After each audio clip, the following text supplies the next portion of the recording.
We are proud. We want the world to come to us and be a part of our hopes, of our dreams, of our new beginning. We will make a different start. We will now open up our door, a city like you've never seen before. Come feel the vibrance, come hear us shout. Experience magic, come to the south. With one proud city we welcome you. What you've been looking for, we have it too. With our commitment we want you to know that we are here and we're about to show that Naga smiles to the world. Naga smiles to the world. Naga smiles to the world. Naga smiles to the world. Naga smiles. Naga smiles to the world.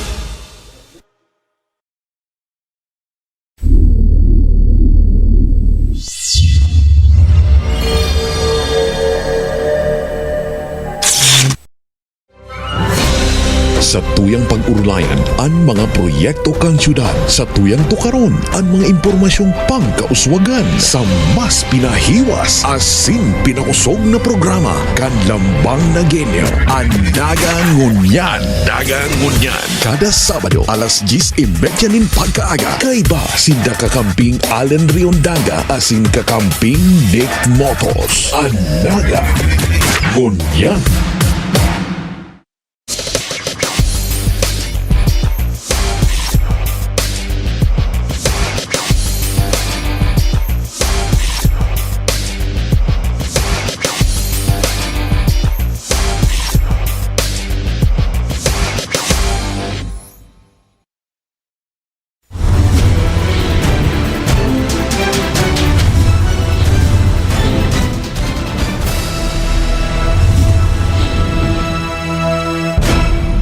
Sa pasada kan mga bareta. Para sa marhay na salud, Nutrisumba, ginibo sa Pakol.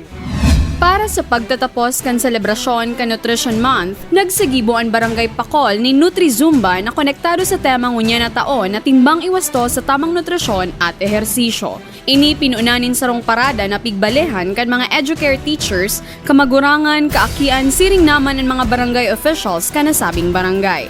Ini sinundan naman in sarong Nutrizumba. Sa entrevista kay Barangay Kagawad Eduardo Reniva, sa iyang pigheras ang katuyuhan kan sa indang aktibidad. Ini po ang community activity mi Kansamuyan Nutrition Month celebration sa Barangay Pakul. Bali po, 4 na educare centers po ini na nakabali digdiyo. As in, nagsusod po kayo naman sa tema kang Nutrition Month celebration na itong timbang iwas to sa tamang nutrition at ehersisyo.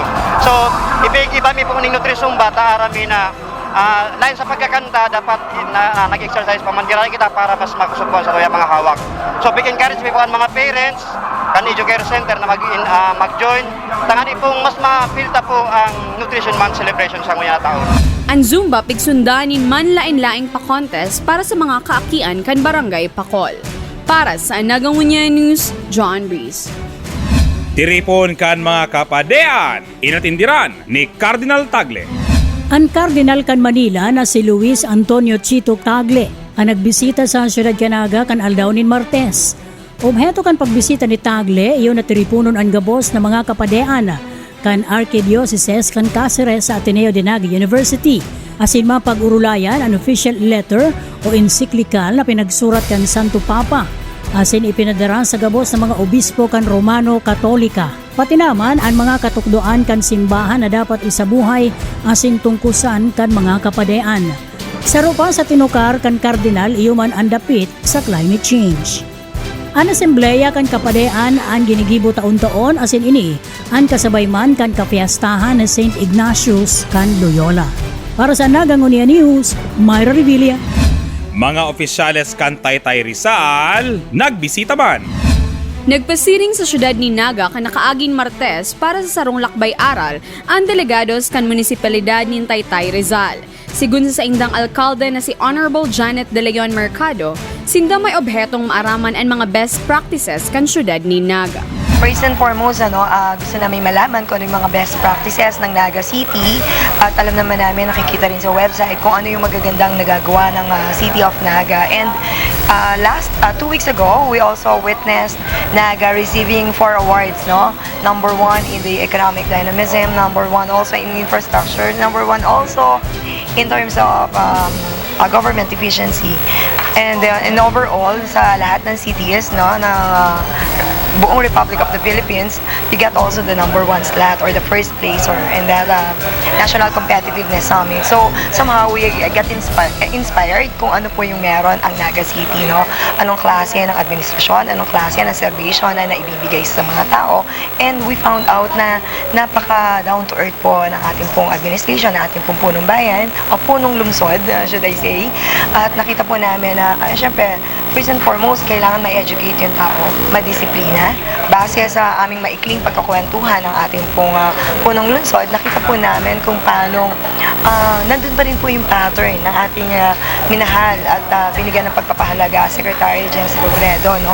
So, ito din po siguro yung maganda na mai-impart ng Naga City, not only in our municipality, but also in other municipalities and LGUs nationwide.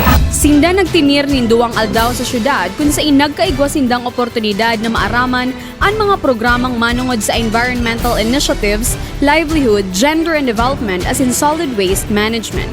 Para sa Nagangunya News, John Reese. Saro na naman na dakulang negosyo, itutugdok sa Naga. Saro na naman na negosyo ang itutugdok sa Naga asin makakadagdag sa investor asin dagdag naman na investor sa syudad. Sa pakikipag-ulay kan ang Nagangunya News kay Alcalde Jan Bongat, pinagkonfirmar ka ini. Iyutabi, actually submit na kang nakaaging Miyerkules garoto o Webes kansiin da mga plano sa City Planning and Development Office. Medyo dakula pala siya ining mall na ni 2-story mall.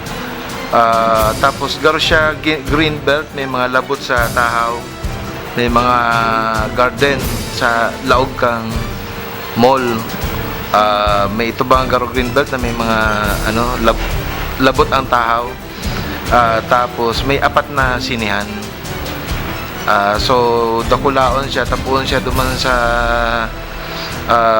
GSIS hanggang duman sa Villa Corazon. Sa presente dagmang na mga investor pa ang nagpapamate na magkaag kan sa indang negosyo digdi sa Naga. Lalo pat ang syudad iyon ang napili na most competitive component city sa Pilipinas. Para sa Nagangunya News, Myra Revilla. Northeastern College alumni kan Isabela, bisita kan Naga. Nagbisita sa City Hall asin sa mismong opisina kan Alcalde, an Alumni Association kan Northeastern College kan Santiago City, Isabela para mag-courtesy call kay Mayor John Bongat. Sinda natawan oportunidad na makaulay ang alkalde asin natawan kan Naga Smiles Magazine para naman madagdagan ang sa indang kaaraman manungod sa syudad ni Naga. Sinda nagdumanman sa Ateneo de Naga University na iyuan mayor nindang katuyuhan kung saan sinundanin sarong city tour pagkahapon. Para sa Nagangunya News, John Reese. Expanded Immunization Program kan DepEd, papanginutan ni Secretary Luistro. Kinumpirmar ni Alcalde Jan Bongat na liwat na mabisita si DepEd Secretary Armin Luistro sa siyudad Naga sa maabot na simana. Obheto kan pagbisita ni Luistro, iyon na maging mayor na bisita sa Expanded Immunization Program kan DepEd, lalo naman sa mga kaakian sa mga pampublikong mga eskwelahan. Mientras tanto sa kakulangan man in mga paratukdo sa syudad, bilang chairman kan Naga City School Board, ipinagpahayag ni Mayor Bongat. As chairman of the school board, maka-hire kita ng locally funded teachers. Kaso lang talagang matagas ang paninindugan ni Secretary Luistro na di pwedeng mag-hire. So tayo siyang circular o kung ano dyan na bawal ang pag-hire ng locally funded teachers. Kaya kami nga nahihirak na sa mga eskwelahan. Para sa Nagangunya News, Myra Revilla. Proposal kan mga investor sa waste management, pinag-aadalan pa kan syudad. Pinag-aadala na kan lokal na gobyerno kan syudad na Naga ang mga kapasidad o kakayahan kan mga investor para man sa waste management as in energy project digdi sa Naga. Sigun kay Mayor John Bongat. Paman desisyon ng ang syudad kanto baga nagkaigo kita ning pagdangog sa saindang mga hiling, pag-assess katong kan nagkaigo sindang presentation sa avenue, bako man lang siya nag-present 23 gabo. So di man ang ulagal nag-present siya na. So ma-meriting pa itong multi-sectoral group para ma-evaluate itong sa indang mga presentations. As in, hilingon ang sa indang track record, ang sa indang kapasidad, tapos itong feasibility and sustainability kang sa indang mga proposal na mga teknolohiya para sa mas epektibong solid waste management dito sa tuyang syudad. Para sa Anaga Ngunia News, Myra Revilla.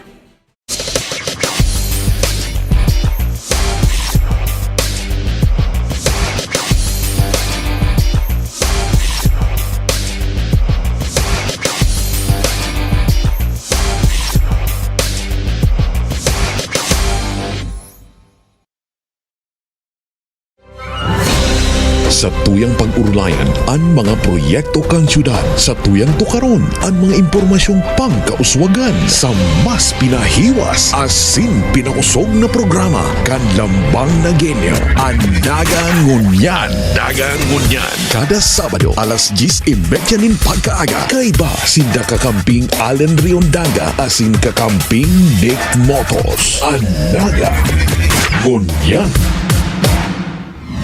Mga parakalakal ning basura, pig-asigurar, da ipapabayaan kan syudad.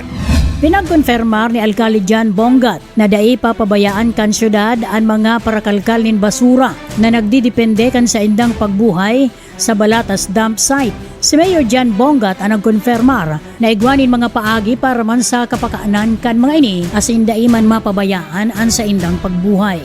Definitely, di man papabayaan kang gobyerno lokal kang syudad. In fact, dahil pa man yan nangyayari, igawa na kita mga partnerships with World Bank, tapos ibang mga institusyon para magkaigosinda ng mas ning financial capacity. Pero kaya itong mga proponents, kung yaong kamuduman, sabi ni dahil hindi papabayaan itong mga scavengers dyan, itong mga organizations na nagdidepender po sa para sa indang livelihood dyan sa basurahan kang syudad.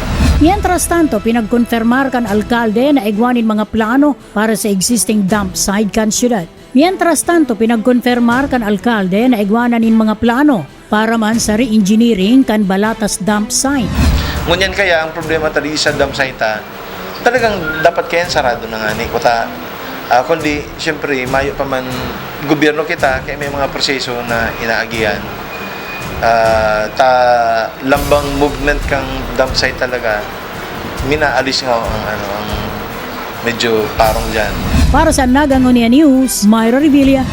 Para maisimutir ang terms of reference kan Green City Project, pag-urulay kan Naga City Power Commission, Ginibo. Sa obheto na makapagsumitir kan terms of reference para sa Green City Project ang syudad, nagmeeting na ang Technical Working Group kan Naga City Power Commission na pinagpanginotan ni Ms. Michelle Padua Hornby. Di man pinag-urulayan ang pag-crear kan terms of reference kan syudad, tanganing iyo ang basehan sa pagpili kan mga investor sa Waste to Energy Project kan syudad. Ang urulay ang ginibo kan aldaw nin Huwebes asin presente ang mga miyembro kaini. Sa entrevista ka Anaga Ngunia News kay Engineer Joel Martin, ang pamayo kan Solid Waste Management Office. Nagsiset lang po digdi ano nga ran si magiging resulta kan si narrative or kan si terms of reference. Manunungod po duman sa 4 na project. Ngunyan po, para klarado duman sa terms of reference, kaya po kami mag-design ng set of tools para po iyo ang magsabi sa mo, naarog ka ang dapat na final and executory terms of reference para po duman sa 4 na project ang city. Sa oras na maipasanaman kan Technical Working Group ang terms of reference kay Alcalde Jan Bongat, asin ini ang i-endorso naman kan alkalde sa sangguniang panlungsod, tanganing makapagpasar naman in ordinansa, asin pwede naman nagibuhon ang bidding sa kung siisay ang magiging investor sa proyekto. 4 na mga proyekto ang target kan syudad. Ang primero pong project kayan, ito pong re-engineering kan Balatas Dam Site, that is one. Number 2 is the the establishment of the waste to energy project sa San Isidro, Barangay San Isidro site. 10 hectares na site po ito. Ang pantulo po kaya si paglaag naman kasi facility para sa hospital waste. Ini po in compliance naman sa Republic Act 6969. Ini man pong sa Balatas, re-engineering and putting up of the waste to energy, that is the compliance for the RA 9002 o the Republic Act 9001 o 9002 ito. Ay, 003. Nakupen lang po ako. Ang resulta po kani mapakaray si matawang pong direksyon si project. And number 4 si paglaag na po kan si solar energy project ng city. Mientras tanto, dapit man sa namamarong na basura sa Balatas, sinabi ni Engineer Martin, Po baga, actually po, nag-upload ako sa Gabos na radio station. Nakiulay po kami na matabagan kami na maipaliwanag po ini sa mga tao na po ini yung kan 2 weeks ago. Na kami po mahiro na muna kang sa tuyang basurahan o dahil po yan nagpipipiral kita para po sa pag-abot kampanya Francia Festival. Asin po, nag-uura na naman, kaya po siguro na mapakarami si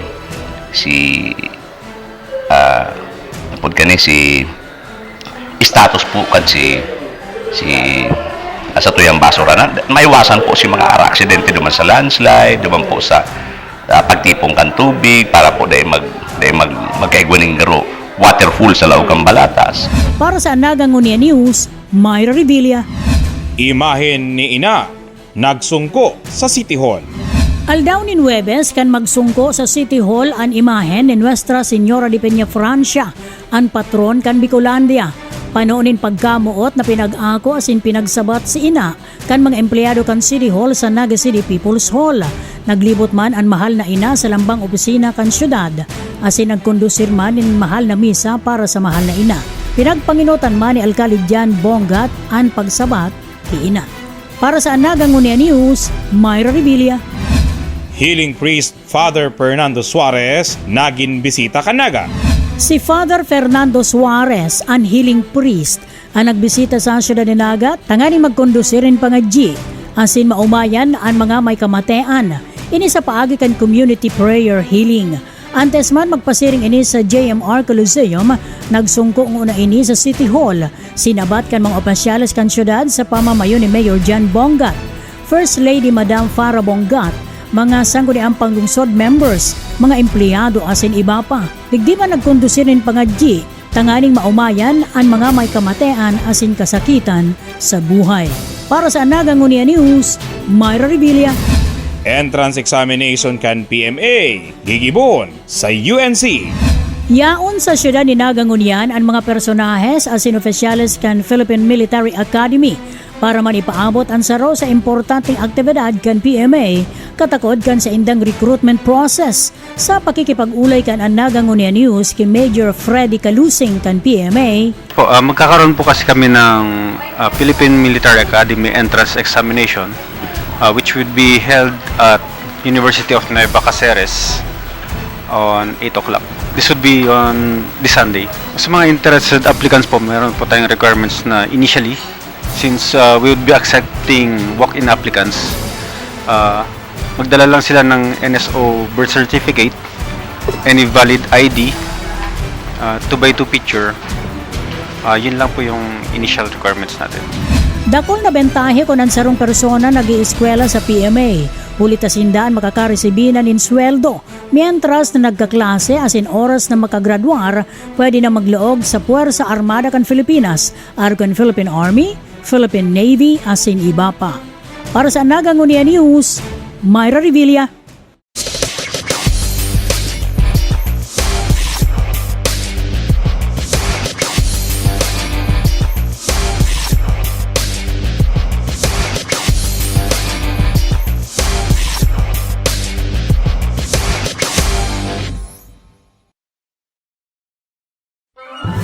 Ang syudad ni Naga sa liderato ni Mayor John Bongat.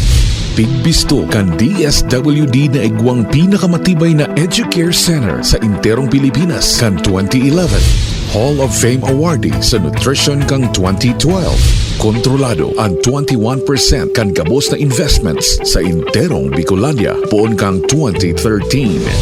Pigdeklarar kan Business Process Association of the Philippines kan 2013 nasaro sa 10 Next Wave Cities kaya nagralaogan sa syudad ang mga darakulang call centers siring kang IBM, Concentrix, asin Stellar. Pinaurog ang agrikultura dalan tanganing maging National Corn Achiever ang Naga kan 2013 asin 2014. Pinapusog ang edukasyon kaya kan 2014 pigbisto kita bilang ikadua sa igwang pinakahalangkaw na literacy programs na nagpatibay sa kapasidad kan lambang na genyo. Number 1 in government efficiency and one of 3 most competitive cities in the country as a judge by the National Competitiveness Council of the Philippines. Asin ngunyan, ang Naga iyon may pinakadakulang ingreso sa Bicolandia sigun sa BLGF, enjoying a runaway 44% share in the total revenues of all cities in the region. And on top of all this, the city of Naga is one of the 10 least independent cities in the Philippines. Sa satuyang pagtarabangan, ang tibay kanagenyo mapadagos-dagos pa. Ipadagos na po! Ini si Mayor John Bongkat, ang tiwala nindo, tigmamakulkan ko.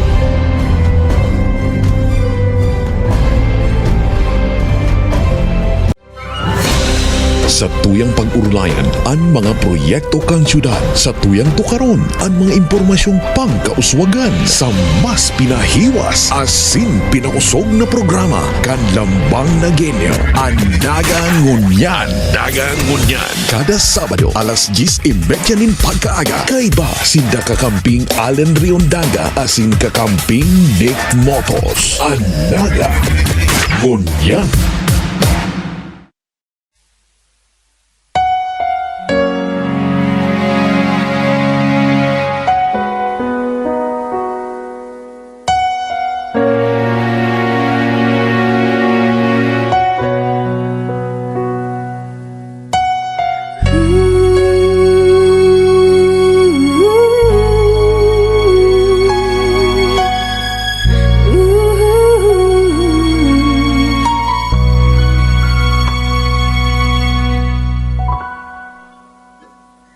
Kitang dalawa namuya kung magkasabatan, magkakumustahan sa rarang. Di taman tinuyo na mabuksan sa puntang mamundo, nagtangis pa ating puso. Bigalay kang nauda, nalingawan ako na payaba.